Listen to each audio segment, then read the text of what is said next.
Hola, ¿qué tal? Muy buen día. Mi nombre es María Adelaida y en este video voy a explicar acerca del entendido de esta sesión, de esta asignatura llamada Inclusión Social, de la cual mencionaré la importancia que tiene esta inclusión en México y también de la manera en cómo aborda el tema.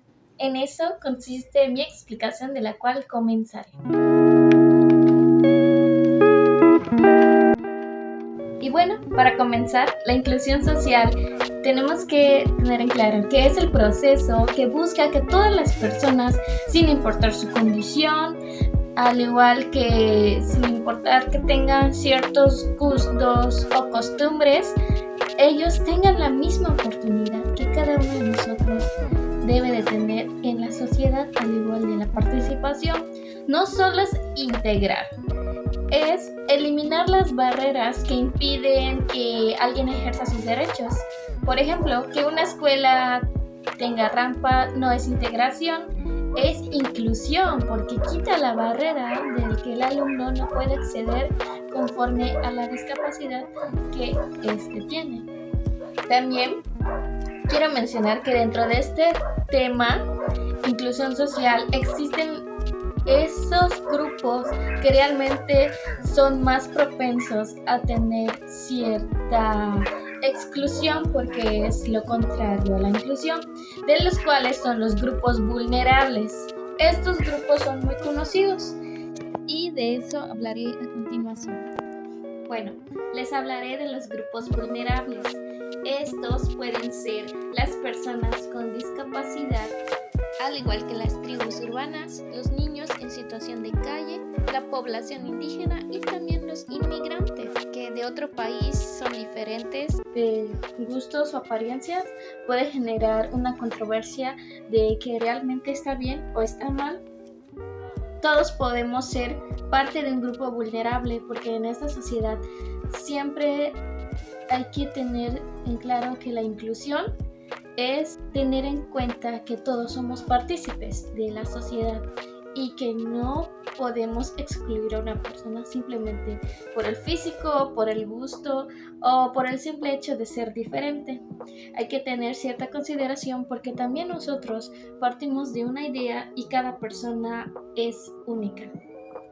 También de los grupos vulnerables podemos mencionar que los que son más propensos a sufrir tipos de exclusión, o también, mejor dicho, como la discriminación, podrían ser los migrantes y las personas de la comunidad LGBT, que pues ahora en esta generación se está volviendo más polémico con lo que se podría mencionar. Y estas personas, más que nada, estos grupos vulnerables, son los que por alguna condición tienen más riesgo de ser excluidos.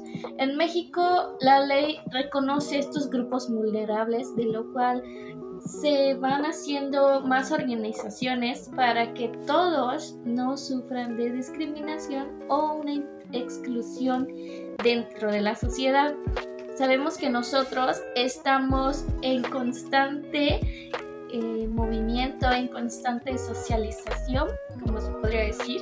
Las personas se encuentran en el trabajo, de los cuales a veces sufren tipos de discriminación, y también los niños y los adolescentes que estamos estudiando también podemos, pues en algún caso, recibir cierto tipo de trato o una exclusión, de los cuales realmente debemos de tener en cuenta que como sociedad es muy bien tomar en cuenta que cada persona, por el hecho de ser diferente, no significa que sea parte de una exclusión de lo que tú podrías integrar.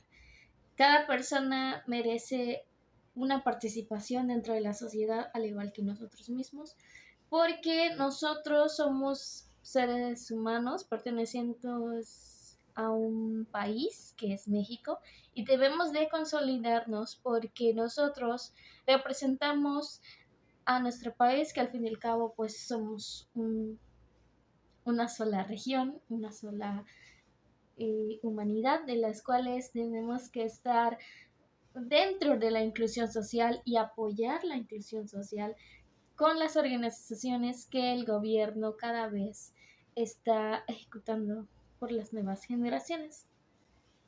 Bueno, otro punto que también quiero mencionar de este tema que estamos abordando es la diversidad. La diversidad, pues, es que todos somos diferentes y pues la inclusión es lo que hace esa diferencia. La diversidad es un hecho y la inclusión es una acción, ¿ok? Hay que tener en cuenta esto, que nosotros somos muy diversos por el hecho de pertenecer a otras culturas, por pertenecer a otro tipo de creencias, pero la inclusión es aquel hecho de que tú como persona muestras que tú le das esa acción de participación a la otra persona. Entonces, puedo dar un ejemplo. En un salón de clases hay un niño que habla maya y otros hablan español. Y eso es diversidad, porque son diferentes dentro de un aula. Entonces, lo que se podría decir, la maestra hace actividades donde todos participan con su idioma y su ritmo. En este caso, la maestra está ejecutando una inclusión educativa por la cual todos participan en un salón de clases sin importar de que uno habla una lengua indígena y los demás no hablan ese idioma. En cuarto punto, podría decir, más que nada voy a mencionar el marco internacional para la inclusión. A nivel internacional nos menciona que hay 3 documentos, de los cuales son, el primero es la Declaración Universal de los Derechos Humanos emitida en 1948.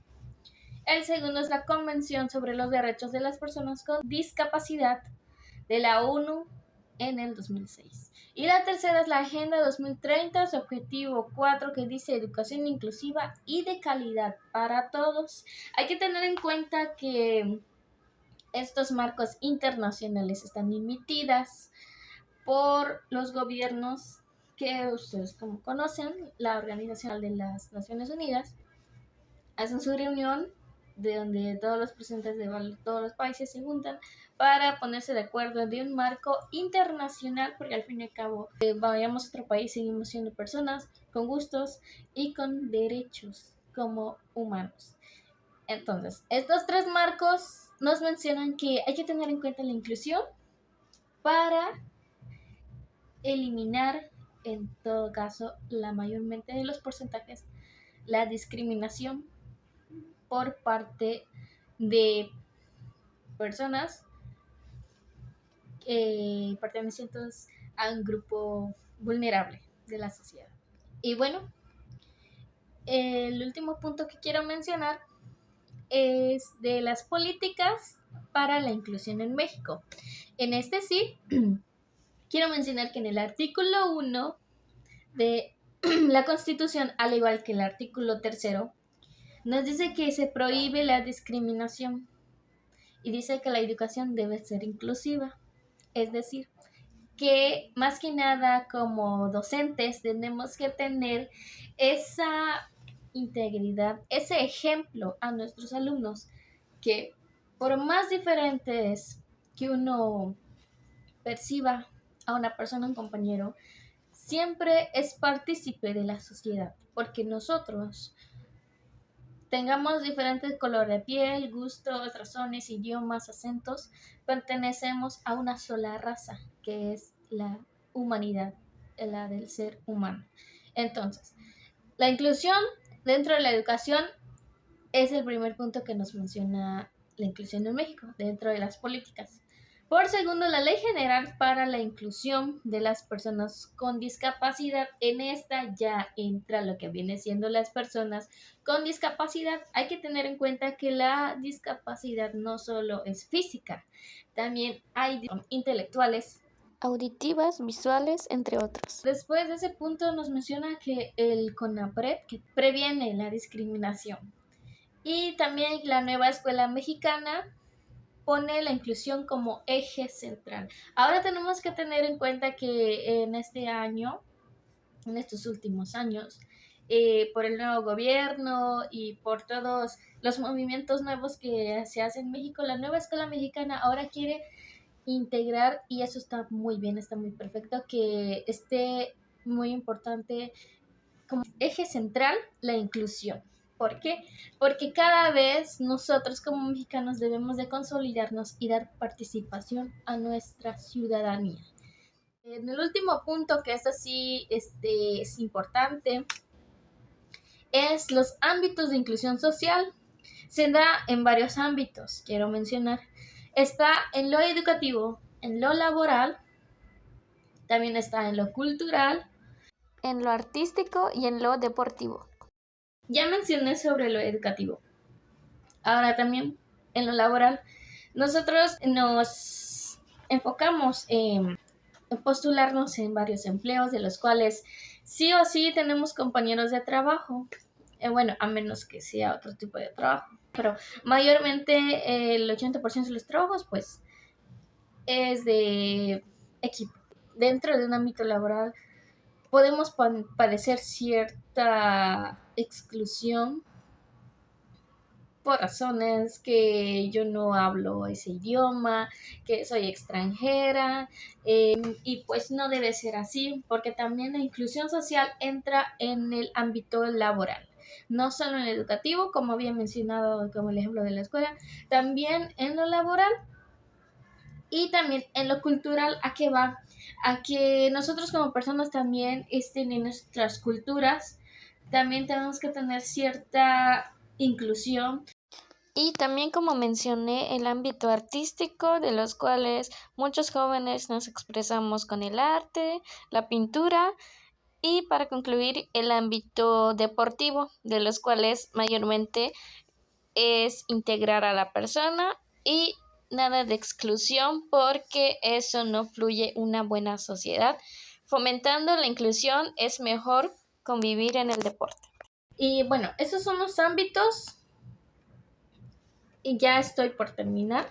Lo que podría decir de esta asignatura es que me dejó mucho aprendizaje social acerca de la inclusión, que no solo la discriminación es la que abunda aquí como un mal uso de autonomía.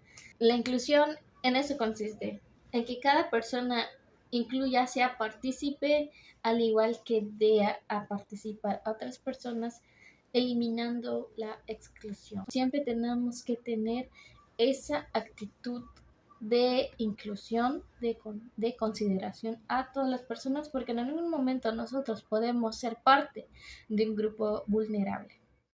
Y bueno, eso es todo lo que he aprendido en esta sesión. Espero que sí se haya entendido lo que he explicado, porque es parte de mi aprendizaje. Y bueno, lo único que podré decir es muchas gracias. Aprendí muchísimo de esto, de esa modalidad autogestiva. Y bueno, me extendí un poco más, pero es lo que aprendí de esta sesión, y gracias por ver el video.